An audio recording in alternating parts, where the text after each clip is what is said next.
If you've spent any time playing chess or other games online, you've probably heard the term ELO rating. Chess, League of Legends, Pokemon Showdown, it pops up everywhere. But have you ever really stopped to ask, what is this ELO thing? Why do we use it? Can it be negative? And why do some players love it while others? Well, not so much. Today, we're going to unravel the mystery. We'll trace its origins, build it from the ground up, and even see how modern systems are building on its foundation. At its core, ELO is a way to assign a number, your ELO rating, to your skill level. Win, your rating climbs. Lose, it drops. And over time, it's designed to settle on a number that reflects your true ability. Plus, it gives us a way to calculate the probability that one player wins against another. The origins of the ELO system. The ELO system was first developed in the 1950s by Arpad Elo, a Hungarian-American physicist. One eternal question that people had back then, as they do now, is who's the best chess player?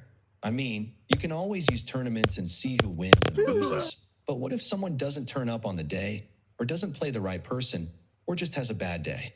Elo, on the other hand, was a big fan of chess, who originally developed it for the United States Chess Federation, USCF. Nowadays, the system is used for games other than chess, including online video games. So there's a lot of information out there about what the ELO system is, how to update a player's ratings, and how to calculate probabilities from them. But what you might be left wondering is why the system works. In other words, just where do these formulas come from? And for a new player or for someone who doesn't know how to play chess, will their ELO be negative? A simplified rating system. In a simple rating system, we just need a way to figure out who's the best. And, we can do that without needing too much math. We can just say, start ratings at around 1,500 points. And if we win a game, we win 100 points. If we lose a game, we lose 100 points. We can simplify this by writing it as the equation on screen, where our naught is your initial rating, R is your current rating, and our prime is your new rating. Here, S is your score, which is 1 if you win, 0 if you lose, and half if you draw. So, yeah, the system actually sort of works in terms of ranking.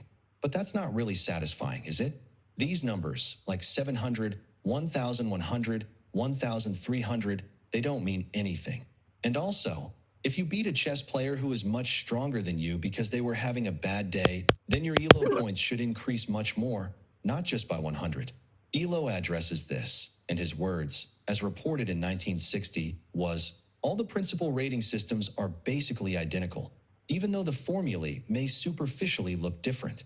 The fact is that when formulae are generalized, they are either of identical algebraic form or, if of seemingly different form, derivable from one another. The main innovation of the ELO system was to make these numbers, the differences between scores, actually meaningful and to give them some predictive power, like the probability you will win, rather than just if you were expected to or not. The ELO system. Now, let's see how the ELO system works. The USCF, the chess governing body in the US, made sure the average player had a score of 1,500, and they said a 400-point difference means that the person with a higher score is going to win 10 out of 11 times. Probability 10/11 equals 0.909. So let's draw this on a plot. On the x-axis, we have the difference in ELO, and on the y-axis, you have the expected chance of winning. So if your ELO is 400 lower than LILM is perfect, you will win 1 out of 11 times. If two players have the exact same ELO, we'd expect to see a 50% chance of winning or losing, so right here in the center. Of course, if one player's ELO is much higher than the others, we expect almost a 100% chance of victory. So, as an ELO difference increases, we'd expect the win rate to approach or asymptote towards 100%, a certain win. Finally, we'd expect this plot to be perfectly symmetrical, which makes sense. We also know higher the ELO difference, higher will be the probability, so the graph will be monotonically increasing, or in other words, it just always goes up. Now, we just need to connect the dots in some sort of reasonable way, which we can do with a lot of different types of functions. The most accepted one is a simpler base 10 logistic function. The logistic function in its general form looks like this, where mean, mu, and s are variables that we can pick. Now we can solve the two variables using the 2 points we know. So, here, because you want an ELO difference of 0 to mean a 50% chance of winning, we can easily just set mu to 0, so the plot is symmetrical. S is a bit more complicated. S represents the standard deviation of the distribution, or just how flat or sharp this turn is. Since we know that when X, or the ELO difference, is 400, we have a 10 out of 11 chance of winning. We can just do some algebra. We can solve for S and see that S is a very clean 400. And yeah, that's the ELO system basically made. Now our numbers actually mean something. So, if your ELO is, say, 100 higher than your friends, we can either plug it into this equation or read it off this plot and see that you have, for example, a 64% chance of winning. Now, how do we know if ratings should change? And if they should change, how do we know how much they should change by? For example, let's say your ELO is 400 higher than mine. As we've said before, that means if we play 11 games, maybe you should win 10 times. So, let's say we actually do that, and you win 10 times out of 11. In that case, the ELO rating was perfectly accurate in its prediction, which means we should not expect our ELO to change because it is correct. On the other hand, if you won all 11 games, it means your ELO should increase, and correspondingly, my ELO should decrease. Of course, if you only win 9 out of 11 games, in other words, I beat him twice, then the opposite should happen. Since I won one more game than what was expected, your ELO rating should decrease, and mine should increase. That means we can just use these numbers to calculate the change in ELO. We can write that as an equation like this, where a prime is your new rating, R is your current rating, S is your real score, and E is your expected score. And, if you remember, we learned that you can calculate E via this equation, where delta R is the difference between your ELO and your opponent's ELO. The one variable that I haven't explained to you yet is this K, which ends up being the most variable part of different ELO implementations. K here is just some value that describes how much ELO you can gain or lose in a single match. So, if K is really, really small, you'll have to play a lot of games to get an accurate estimate of your score. If, on the other hand, K is really, really big, that means your ELO is going to change a lot, and so it's going to go up and down a lot, and be very noisy. So, FIDE, the Chess Federation, for example, has K change between 10 and 40, depending on your current rating, how many games you've played, and your current age.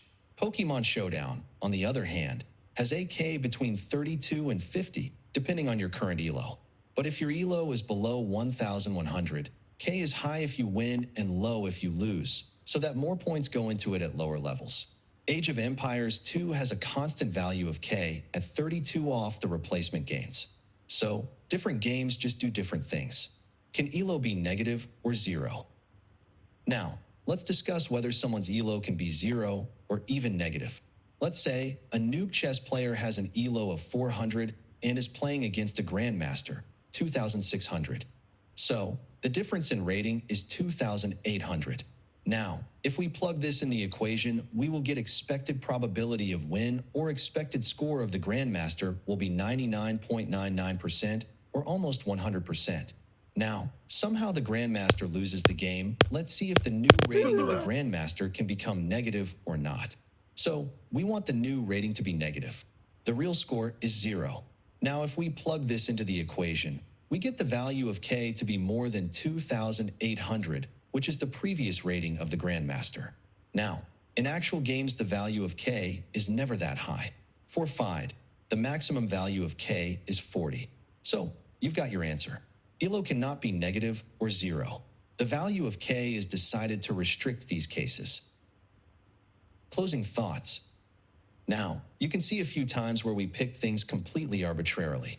We got to decide from the start what numbers actually mean.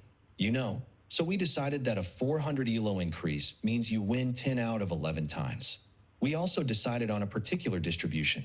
We could have chosen a normal distribution. We picked the logistic just because it was easier. And also, we decided how quickly ELOs could change. The main job of ELO is to compare players so that players can be matched against each other in tournaments. Although, currently there are many alternative rating systems currently in the world, ELO, world's favorite logistic-flavored rating system, is here to stay at this point. And hopefully now you can appreciate it as something a little deeper than just some arbitrary rules for updating numbers. That's it for today.